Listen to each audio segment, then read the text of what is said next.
Agreed to meet a vampire at a cemetery. How much more cliché can you get? Nothing comes readily to mind. Could have left the door unlatched. What of my privacy? I value it rather deeply. Unmolested, especially by unwanted guests, that's my preferred state. Besides, I knew you'd find a way to get in. True enough. Need to find your friend. I'm hoping you'll agree to help. I shall do whatever's in my power. Yet what you want or even need must matter little. What matters is what Dettlaff wants. If he does not wish to be found, you will not find him. Ever. End of story. Come on.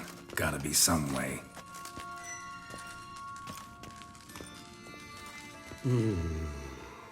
Vampires can evade detection by the senses, and no divination magic works on us. Even the most precise megascope would be useless. And this? Could this help? Wherever did you get that? Off one of the beast's victims, found by a bend in the river. Body was chopped in pieces. 3 of those pieces were hands. Hand with the ring seemed the odd one out, but Bruxa had taken an interest in it.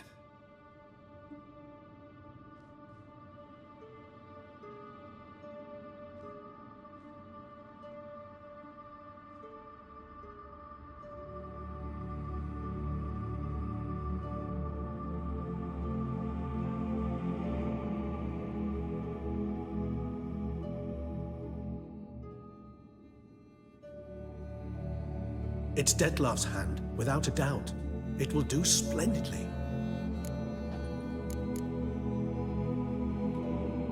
Can't you just summon Dettlaff? You're both hired vampires, there's gotta be a way. If I'm to be entirely candid, there is indeed one. But believe me, we will be better off never availing ourselves of it. It is a last resort. Absolutely. Last resort? The hell? Why? There is a being who can summon Dettlaff. Possesses the authority, even the power, to force him to appear in a given place. But the very act of contacting this being, well, it's akin to walking a slack line extended over a chasm filled with molten lava. An exercise as perilous to me as it would be to you. A risk I'm unwilling to take. I beg you, let's do it my way. It will be both quicker and easier.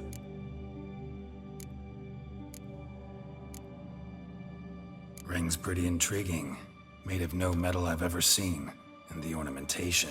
It comes from our home, where we lived before the conjunction of spheres. It's actually mine.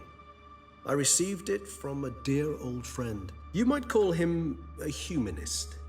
He saw us vampires as guests here, guests who owe their hosts, meaning you humans and the elder races, respect. Respect? Meaning not to treat us like cattle to be slaughtered for food? Precisely. And the reason why I, in turn, gave it to Dettlaff. To remind him of the ideals my old friend championed. The hand. What do you plan to do with it? You've heard of Kovinaris' theory of tissue memory retention. Rings a distant bell. Read about it in Alchemia Oblitera. There's a copy at Kaer Morhen, tattered, nearly disintegrated. But if memory serves, Kovinaris never managed to prove it worked. He did prove it, just never managed to publish his findings. He and I corresponded, you see, after we became friends. Thus, I know he completed his research and performed the first tests. It's complicated, so without delving into details, it is possible to use any piece of tissue to reconstruct what a whole body experienced. How's it work? We need any special equipment? We must brew a decoction which Kovinaris gave a rather poetic name, resonance.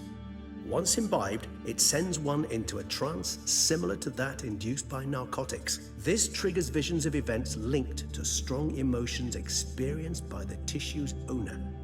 Picture it as dreaming a fragment of someone's life. Any chance we might see what Dettlaff was doing just before he lost his hand? Indeed. Though I also hope resonance will reveal the location of Dettlaff's hideout. Kovinaris spent half his life proving his theory. Wild guess. Making a dose of resonance won't be easy. You guessed correctly. In addition to Dettlaff's tissue, we shall need a powerful occipital lobe stimulant. Effectively a poison, to make one susceptible to visions. Well, got a few ingredients to choose from. Unfortunately, all are pretty rare. There's Mamoon glands. The closest ones I know of are in Vizima. The spotted white saliva would also serve, but they were culled to extinction over a century ago. Could go with a kobold's eyes, but the creatures are sentient. Rather not gouge one's eyes out. Given that we lack the time to sleuth this out ourselves, permit me to summon some help.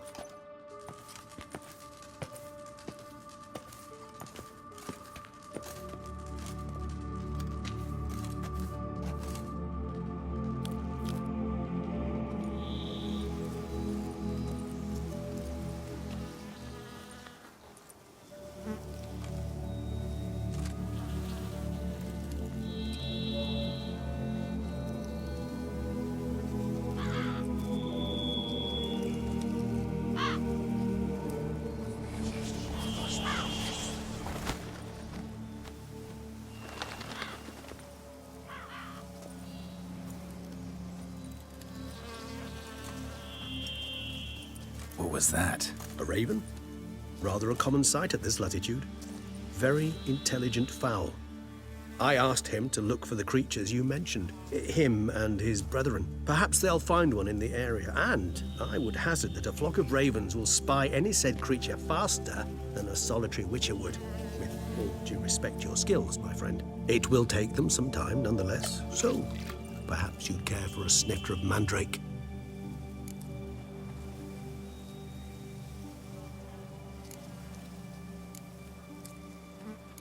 Rarely say no to a snifter. Sadly, this is but a weak infusion rather than a proper distillate. Even better. I remember your mandrake hooch. Made people say things they'd have rather kept to themselves. Now, what could Geralt of Rivia prefer to keep to himself?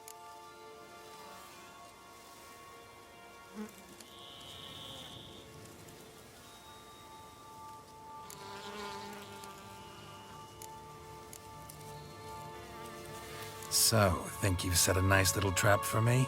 Sorry. Want to get me to confess? Gonna have to try harder. I love a challenge. In that case, my ears are cocked. What must I do? How about you get the ball rolling? Reveal one of your secrets. Vampires, intriguing creatures, must lead fascinating lives. Anything in particular interest you? Curious what you did after you were reborn.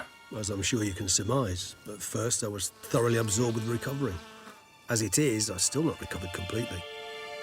Yet I was so weak the first year that I could not stand or move on my own. Detlef bore my weakness bravely, showed great patience. If not for him, I wouldn't be here, and I'd have regenerated far slower. Once I could at last stand unassisted, I set off for Bruges, for my one-time home of Dillingen. There I led the peaceful life of a rural healer and surgeon, enjoying my neighbours' respect and, in fact, constituting the exact opposite of the monstrous vampire the populace imagines. Bruges, you say? Rebirth make you sentimental? Perhaps a dash. But what of you? Where have you been? Ever find your Cirilla?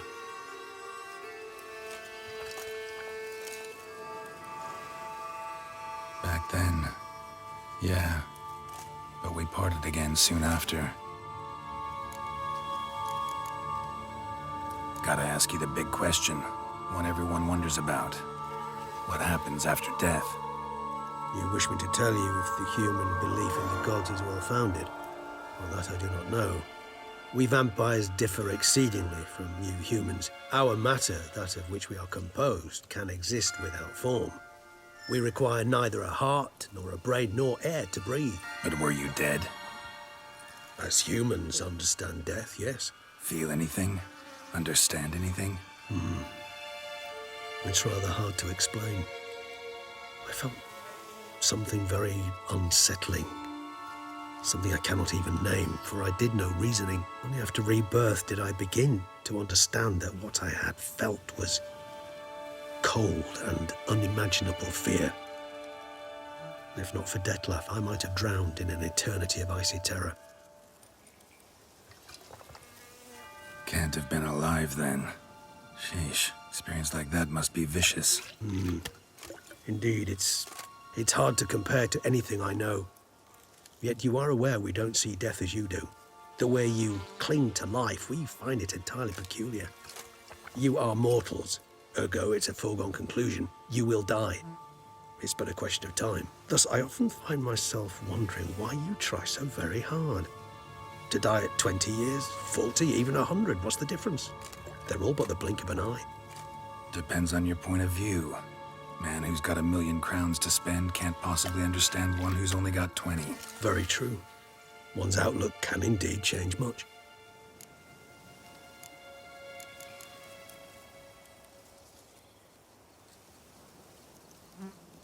Got a new life, new body. That give you a new start, blank slate? Starting all anew is a very broad concept. What exactly do you mean? Your blood addiction, say. Wondering if your body's the same, if it still remembers. Maybe if you drank now, you wouldn't get hooked. All addictions are a form of slavery.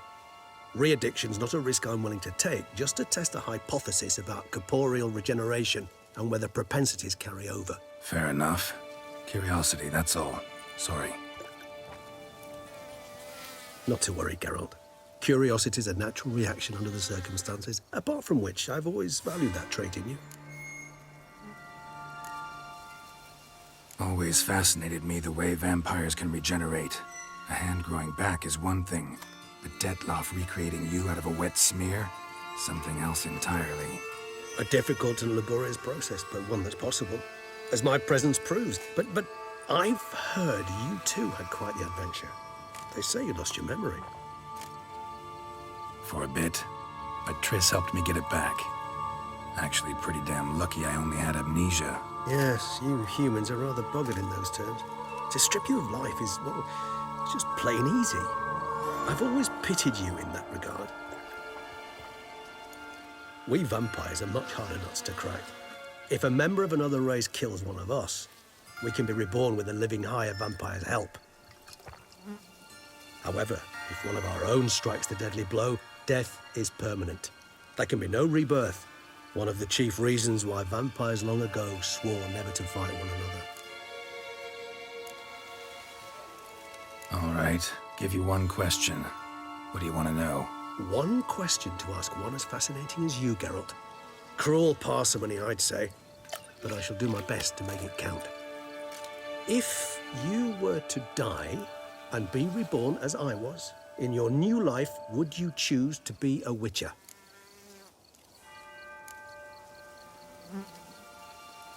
That's what interests you most? Whether I'd like to be a witcher again? Many things interest me, but we've not much time left. Please answer.